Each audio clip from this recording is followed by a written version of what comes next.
그동안 홍준표 전 대구시장에 대한 정치자금법 위반 수사가 지지부진했는데요. 이재명 정부가 출범하고 김건희 특검팀이 꾸려지자 대구경찰청은 뒤늦게 수사의 속도를 내고 있습니다. 하지만 경찰의 수사 의지가 부족했다는 정황이 나와 보여주기식 뒷북 수사라는 지적이 나옵니다. 신병철 기자가 보도합니다.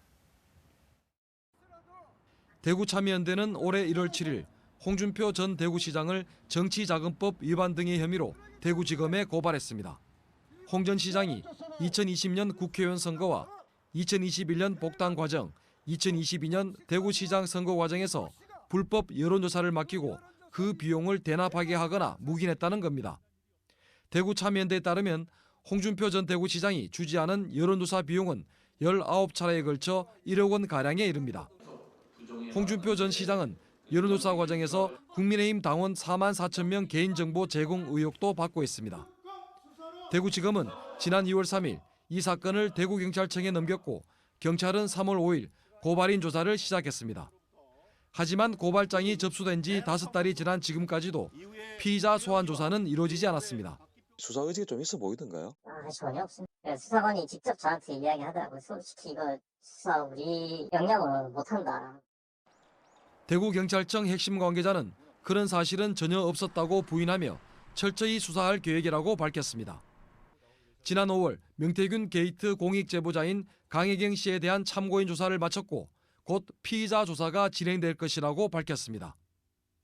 경찰이 사건의 핵심 증거인 명태균 PC 포렌식 자료를 검찰로부터 받지 못한 것도 수사 지체의 원인으로 꼽힙니다.